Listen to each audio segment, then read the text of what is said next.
Assalamualaikum warahmatullahi wabarakatuh. Selamat datang lagi di channel YouTube saya, PPG Channel. Nah, sahabat guru, pada video kali ini kembali saya akan membahas latihan soal UP untuk mata pelajaran PPKN bagian yang pertama. Kita langsung saja ke soal yang pertama. Dengan capaian pembelajaran, yang pertama materi pokok yaitu kurikulum PPKN, dan capaian pembelajarannya adalah merencanakan pembelajaran PPKN yang kreatif dan mendidik berdasarkan kurikulum dengan indikator mengidentifikasi karakteristik kurikulum mata pelajaran PPKN. Kita lihat contoh soalnya. Kurikulum mata pelajaran PPKN memuat tentang pengetahuan kewarganegaraan atau civic knowledge, keterampilan kewarganegaraan atau civic skills, dan karakter kewarganegaraan atau civic disposition. Analisis hukum digunakan ketika membicarakan tentang A. Peranan partai politik dalam penyuluhan hukum di masyarakat. B. Penyelenggaraan otonomi daerah berdasarkan undang-undang. C. Pengaruh struktur sosial terhadap kesadaran hukum masyarakat. D. Fungsi legislasi yang dimiliki oleh Dewan Perwakilan Rakyat. E. Hambatan kultural dalam membangun sistem hukum nasional. Kita lihat jawaban dan pembahasannya. Jawabannya adalah B, yakni penyelenggaraan otonomi daerah berdasarkan undang-undang yang merupakan penggunaan analisis hukum. Nah, kenapa jawabannya B? Kita lihat pembahasannya. Kurikulum mata pelajaran PPKN, kajiannya memuat tentang pengetahuan kewarganegaraan, civic knowledge, keterampilan kewarganegaraan, civic skills, dan karakter kewarganegaraan atau civic disposition. Nah, dalam konteks teori hukum, seperti soal tadi, misalnya mata pelajaran PPKN mengkaji tentang penyelenggaraan otonomi daerah berdasarkan undang-undang. Otonomi daerah akan dikaji dari aspek hukum, baik landasan maupun dalam praktik penyelenggaraan dan perspektif yuridis. Jadi jawaban yang tepat untuk soal pertama adalah B. Kita lanjut ke soal yang kedua. Terlebih dahulu kita lihat dulu capaian pembelajarannya. Materi pokok adalah silabus. Capaian pembelajarannya merencanakan pembelajaran PPKN yang kreatif dan mendidik berdasarkan kurikulum dengan indikator menganalisis kesesuaian indikator pencapaian kompetensi dengan kompetensi dasar. Soalnya, rumusan indikator pencapaian kompetensi yang tepat untuk kompetensi dasar mematuhi norma-norma yang berlaku dalam kehidupan bermasyarakat untuk mewujudkan keadilan adalah A. Melaksanakan ketentuan norma kesopanan di lingkungan sekolah. B. Menganalisis berbagai norma-norma yang berlaku di masyarakat. C. Menjelaskan makna berbagai norma yang berlaku di masyarakat. D. Mengidentifikasi berbagai kasus pelanggaran norma di masyarakat. E. Menunjukkan macam-macam norma yang berlaku di masyarakat. Nah, dari soal ini kita diminta untuk membuat IPK dari kompetensi dasar mematuhi norma-norma. Kita lihat pilihan jawaban yang tepat dan pembahasannya. Kunci jawabannya adalah A, yakni melaksanakan ketentuan norma kesopanan di lingkungan sekolah.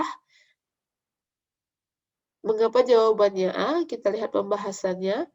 Guru PPKN harus mampu mengembangkan indikator pencapaian kompetensi dari kompetensi dasar yang ada dalam kurikulum. Nah, untuk kompetensi dasar mematuhi norma-norma yang berlaku dalam kehidupan bermasyarakat untuk mewujudkan keadilan, yang tepat yaitu melaksanakan ketentuan norma kesopanan di lingkungan sekolah. Kompetensi dasar ini termasuk dalam kompetensi dasar afektif atau civic disposition.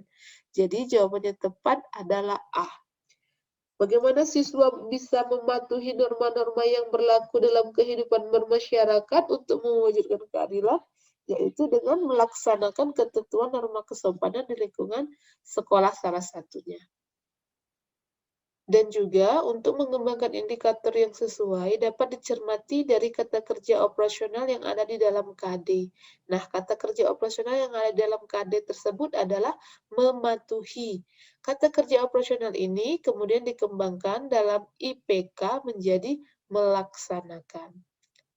Kita lanjut ke soal atau capaian pembelajaran yang ketiga, namun sebelumnya bagi sahabat guru yang belum subscribe, like, share, dan komen, silakan subscribe, like, share, dan komen untuk mendukung supaya channel saya terus berkembang. Dan bagi sahabat guru yang belum menghidupkan lonceng notifikasinya, silakan dinyalakan atau diklik.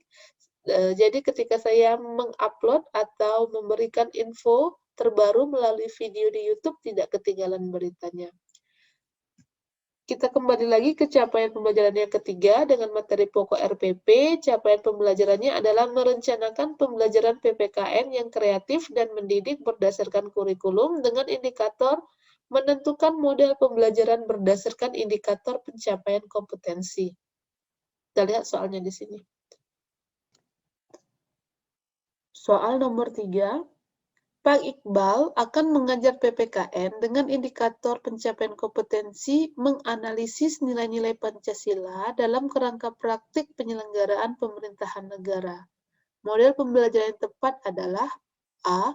Simulasi, B. Debat, C. Diskusi, D. Ceramah, E. Praktik. Kita lihat jawabannya. Jawaban tepat adalah C, yaitu diskusi. Mengapa demikian? Kita lihat pembahasannya. Guru PPKN harus mampu memilih model pembelajaran yang tepat agar ketercapaian kompetensi pembelajaran dapat tercapai dengan baik. Pada prinsipnya, tidak ada model pembelajaran yang terbaik karena model yang dipilih sangat tergantung dari kompetensi yang akan dicapai. Nah, untuk indikator pencapaian kompetensi menganalisis nilai-nilai Pancasila dalam kerangka praktik penyelenggaraan pemerintahan negara, model pembelajaran yang tepat yaitu diskusi. Karena jika kita lihat di sini menganalisis, saya rasa memerlukan beberapa macam pendapat, sharing, sehingga ketika menganalisis nilai-nilai Pancasila dalam kerangka praktik penyelenggaraan pemerintahan negara dapat berjalan dengan baik. Kita lanjut ke soal terakhir di video saya kali ini, yaitu yang keempat dengan materi pokok materi PPKN, capaian pembelajaran mengembangkan bahan ajar dalam pembelajaran PPKN dengan indikator menganalisis materi dalam pembelajaran PPKN. Soalnya, para pemuda telah membuktikan peranannya yang sangat monumental dan bersejarah dalam meletakkan dasar yang kokoh bagi terbentuknya Indonesia merdeka, yang dibuktikan dengan lahirnya Sumpah Pemuda 1928. Pengembangan materi pembelajaran yang mengarahkan pada integrasi nasional pada masa sekarang dapat berupa A. Pilihan politik identitas menjadi ajang pertarungan ideologi. B. Pilihan politik bersifat sementara untuk memenangkan pemilu. C. Pemilu merupakan ajang adu argumentasi dan program pembangunan. D. Tokoh politik mengemukakan janjinya untuk menarik pemilih. E. Banyaknya partai politik simbol keberhasilan demokrasi. Kita lihat kunci jawabannya adalah C, yakni pemilu merupakan ajang adu argumentasi dan program pembangunan yang bisa dijadikan pengembangan materi pembelajaran yang mengarahkan pada integrasi nasional pada masa sekarang. Kita lihat pembahasannya. Materi PPKN dapat berupa pengembangan dari pengetahuan kewarganegaraan, civic knowledge, yang dikembangkan oleh guru dalam pembelajaran. Salah satu materi yang dikembangkan guru dalam pembelajaran PPKN yaitu tentang Sumpah Pemuda 1928. Pada kajian materi ini dijabarkan tentang peran pemuda dalam meletakkan dasar yang kokoh bagi terbentuknya Indonesia merdeka. Pengembangan materi pembelajaran yang dapat mengarahkan pada integrasi nasional pada masa sekarang dapat berupa pemilu, merupakan ajang adu argumentasi dan program pembangunan. Baiklah sahabat guru, demikianlah video saya kali ini. Jangan lupa subscribe, like, share, dan komen. Terima kasih sudah menonton. Semoga bermanfaat. Wassalamualaikum warahmatullahi wabarakatuh.